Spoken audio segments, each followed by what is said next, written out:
할렐루야. 하나님의 크신 사랑이 이 새벽에 우리 가운데 가득한 줄 믿습니다. 오늘 시편 43편 1절로 5절까지 말씀을 가지고 12월 30일 수요 새벽 기도에 하나님의 말씀을 함께 나누도록 하겠습니다. 오늘 시편은 어제 42편과 한 편의 시라고 추정되는 그런 부분이 많이 있습니다. 동일한 주제인 이스라엘의 성전에서 드리던 예배를 그리워하는 시인의 마음이 담겨져 있는 시입니다. 여기 계신 우리 모두는 고향을 떠나 시드니 땅에서 살고 있습니다. 먼 타국이죠. 어느 날 어릴 적에 친구들과 함께 놀았던 그런 옛 기억을 꿈에 꾼 적이 있습니다. 어떻습니까? 저는 중고등부 시절을 교회에서 많이 보냈기 때문에 그 교회에서 아이들과 함께 놀았던, 수련을 보냈던 그런 시간을 한번 꿈으로 꾼 적이 있는데, 그런 꿈을 꾸고 나면요, 하루 종일 한나절 그냥 그 생각 속에 머물고 있을 때가 있습니다. 저뿐만 아니라 여러분들도 그런 경험이 있으리라 저는 생각을 합니다. 물론 지금은 인터넷이 발달되어서 옛 추억 그 장소를 인터넷에 검색해 보면 그대로 모습으로 사진을 볼 수가 있죠. 하지만 지금 이 시를 기록한 바벨론의 포로로 되어 있는 이스라엘 백성들, 그들은 예루살렘에 대한 아름다운 지난날의 경험, 사진 한 장 가지고 있지 않습니다. 오로지 어렴풋한 기억 너머로만 가지고 있을 뿐입니다. 그래서 그 모습을 회상하고 있는 것입니다. 그러면서 시인은 하나님에 대한 원망과 불평이 아니라 오직 하나님의 절대 주권을 인정하며 하나님 우리를 선하시게 인도하여 주옵소서라는 마음을 가지고 이 시를 고백하고 있습니다. 2절과 3절에 보면 이렇게 말합니다. 주는 나의 힘이 되신 하나님이거늘 어찌하여 나를 버리셨나이까?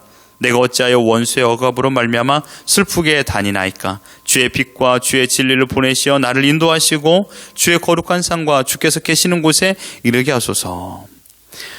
지금 시인은요, 하나님은 분명 힘을 가지고 계신 분이라고 고백합니다. 그러나 그들의 현실은요, 하나님의 힘과 전혀 상관없는 그런 상황입니다. 버림받은 것처럼 느껴집니다. 여러분, 우리가 하나님이 힘이 있고 하나님이 능력이 있다는 것을 알고 있음에도 불구하고 내 처지가 너무나도 비참한 나머지 하나님을 떠나버린 적이 많이 있습니다. 이럴 때 하나님에 대한 신뢰가 사라지죠. 많은 성도들이 시험을 받아 하나님에 대하여 신앙을 포기한 것처럼 보이지만 실상 시험 가운데 아무런 힘을 발휘하지 아니하시는 하나님 때문에 우리가 실망할 때가 많이 있습니다. 이런 어려움을 경험할 적에요, 세 부류의 반응이 나옵니다. 첫 번째로는 처음부터 하나님을 떠난 자들입니다. 어려움이 찾아올 적에 하나님을 전혀 기억하지 않고 처음부터 하나님을 떠나버린 자들이 있고요. 두 번째 부류는 어려움이 찾아왔을 때 처음에는 기도하고 하나님을 의지합니다. 그러함에도 불구하고 아무런 변화가 일어나지 않는 것 때문에 하나님을 그제서 떠나는 사람들이 있습니다. 세 번째로는요, 처음에 기도합니다. 그런데 아무런 변화가 일어나지 않습니다. 그러함에도 불구하고 하나님을 더욱더 의지하는 자들이 있습니다. 그런데요, 더더군다나 힘든 상황인데 내 곁에 있는 사람, 가족이 하나님을 향하여 조롱하는 경우도 있습니다. 얼마나 어렵습니까? 그때는 정말 다 내려놓고 싶은 생각도 들죠. 그러함에도 불구하고 끝까지 하나님을 의지하고 하나님께 찾아가는 자들이 있습니다. 이미 새벽 기도에 이 자리에 계신 분들은 이러한 일들을 경험해 보았을 것입니다. 첫 번째 부류처럼 하나님을 처음부터 떠난 경험도 있을 것이고, 두 번째 부류처럼 하나님을 찾아 의지하여 기도하여서 하나님을 갈망했지만 아무런 변화가 일어나지 않음으로 인하여 하나님을 외면한 적이 있을 것입니다. 세 번째 부류처럼 정말 힘들고 어렵지만 끝까지 하나님을 찾고 찾는 일도 있습니다. 우리는 이 모든 것을 매일마다 경험합니다. 그래서 우리의 믿음이 얕고 강하다라고 말하기 참으로 어렵습니다. 우리 믿음의 상황에 따라 구원이 만약 이루어진다면 정말 우리의 구원은 확실하지 못하죠. 왜 그럴까요? 우리의 믿음은 매일마다 바뀌기 때문입니다. 우리의 구원은 나의 믿음이 아니라 곧 하나님의 전적인 선택으로 말미암아 구원받았다라는 것 때문에 우리가 그 사실을 믿음으로 말미암아 구원을 받는 것이지, 내 믿음의 유무의 구원을 받는다라면 결코 어려운 구원이라고 말할 수 있습니다. 하나님께서 우리를 붙잡아 주시고 이끌어 주셨기 때문에 지금 우리가 이 자리에 있는 줄 믿습니다. 대부분의 자칭 신앙인들은 하나님의 존재를 부인하고 싶어하는 유혹을 빠질 때가 많습니다. 또한 아쉽게도 하나님의 뜻을 이해하지 못하고 자신의 감정대로 실천해 버림으로 말미암아 하나님을 떠나는 자들도 있습니다. 오늘 본문의 2절 후반절에 보면 이렇게 말합니다. 내가 어찌하여 원수의 억압으로 말미암아 슬프게 다니나이까. 이 말은 여러분 하나님을 원망하는 것처럼 보입니다. 이 문맥으로 봐서는요. 그러나 어려움이 있다 하더라도 저는 더욱 하나님을 의지하겠습니다란 말입니다. 아까 서두에 이야기했던 어려움을 경험했을 때 어떤 선택을 할 것인가의 세 번째 부류의 자들입니다. 사랑하는 성도 여러분, 올 한 해를 보내면서 우리는 이해하기 어려운 상황을 당해 본 적이 있습니다. 오해를 받기도 합니다. 상대방이 약속을 했습니다. 내가 꼭 해줄게. 그러나 그 약속을 어기고 나에게 어떠한 배신, 배반, 물론 그 사람이 싫어서 그런 건 아니겠죠. 상황에 따라 그 상황에 따라 대처하는 방법이 달라졌기 때문에 우리에게는 배반이라는 마음으로 느껴질 때도 있습니다. 급작스럽게 찾아온 육신의 아픔으로 인하여 아무 일도 하지 못했던 때도 있었을 것이고요. 이러할 때 여러분들은 어떠한 선택을 하셨습니까? 원망입니까? 불신입니까? 아니면 하나님에 대한 전적 주권을 인정하며 그 순종, 하나님의 말씀에, 하나님의 다스림에 순종을 하셨습니까? 물론 그 순간은 마음의 불편함과 불만이 없다고 말할 수는 없죠. 그러함에도 불구하고 흔들리는 마음을 추스리고 하나님 앞에 나와 하나님의 선하심을 간구하며 의지했던 우리들인 것을 믿습니다. 우리는 매일마다 이러한 이 두 마음의 싸움을 펼치고 있습니다. 하나님을 의지할 것인가, 나를 의지할 것인가. 하나님을 따를 것인가, 나를 따를 것인가. 만약에 이 두 싸움이 없다라면 어쩌면 그 사람은 호불호가 정확히 갈려지는 것입니다. 첫 번째, 하나님을 완전히 100% 이해하는 사람이고 하나님을 온전히 순종한 사람이 될 수 있고, 두 번째, 하나님과 상관없는 사람이라고 말할 수가 있습니다. 왜 그럴까요? 이 싸움은 우리가 죽을 때까지 이루어지기 때문입니다. 바울은 베드로전서 15장 31절에 이렇게 말했습니다. 형제들아, 내가 그리스도 예수 우리 주 안에서 가진 바 너에게 대한 나의 자랑을 두고 단언하노니 나는 날마다 죽노라. 사도 바울은 날마다 주님 안에서 자신을 죽이는 싸움을 하고 있다는 것입니다. 왜요? 내 의지가, 내 정욕이 매일마다 그 믿음을 뚫고 올라오기 때문입니다. 그래서 우리는 예수 그리스도 십자가 아래서 나의 정욕을 못 박아 죽여야 되는 것이죠. 매일마다 죽이는 싸움을 하는 것입니다. 어쩌면 우리에게 어려운 과제입니다. 매일 내 마음에 있는 정욕, 여기서 정욕이라는 것은요, 세상을 사랑하는 마음, 돈을 사랑하는 마음, 상대방을 싫어하는 마음, 또한 음란에 가득한 마음, 원망과 불평으로 가득 찬 마음, 모든 것을 포함한 것이 바로 정욕이라고 말할 수 있습니다. 이 정욕이 계속 일어나는 겁니다. 우리 힘으로는요, 이것을 억제할 수 없습니다. 절제하기에는 너무나도 강력한 힘을 내 안에서 발휘하고 있기 때문입니다. 사실 우리 안에 있는 죄성은요, 자신을 죽이는 것, 즉 겸손함으로 나아가는 것입니다. 여러분, 그런데요, 우리가 이 죄성을 죽이고 겸손해지는 것이 너무나도 어렵습니다. 이왕 인생을 살게 된 것, 열심히 살아서 사람에게 보란듯이 잘 보여주고 싶고 인기와 명성을 얻고자 하는 마음을 가지고 있습니다. 그래서 우리는 인기를 따라갔습니다. 성공을 따라갔으며 출세를 따라가며 또한 부와 명예를 바라보며 살아갔던 적이 얼마나 많이 있었습니까? 그러나 여러분, 신앙 생활을 하는 성경인 가르침은요, 날마다 나를 말씀으로 쳐서 하나님의 뜻대로 복종하라고 말하고 있습니다. 이것이 어렵기 때문에 우리가 기도해야 됩니다. 기도하지 않고서는 결코 우리의 정욕을, 우리의 마음의 상태를 누를 수 없습니다.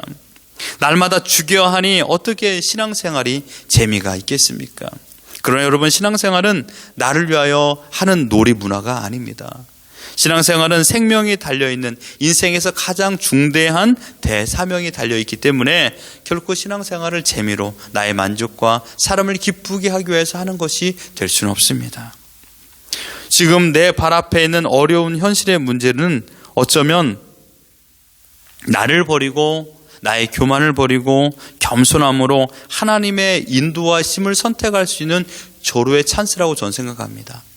지금 여러분 현실에 내가 생각하는 어려운 문제가 있다라면 그것은 지금 하나님을 의지할 수 있는 문이 열린 거라고 저는 생각을 합니다. 그러니 우리에게는 어려움이 어려움이라고 말할 수 없는 것입니다.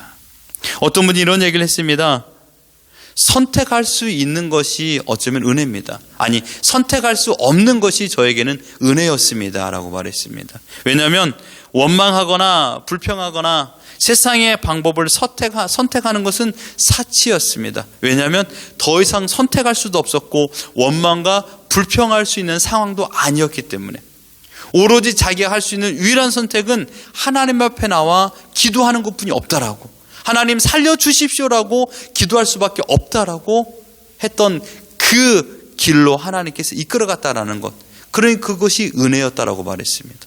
선택할 수 없는 것이 은혜였습니다. 역설적인 표현이죠. 여러분, 하나님께서 사랑하시는 자녀들을 징계로 연단할 때 하나님은 막다른 길목으로 우리를 몰고 가십니다.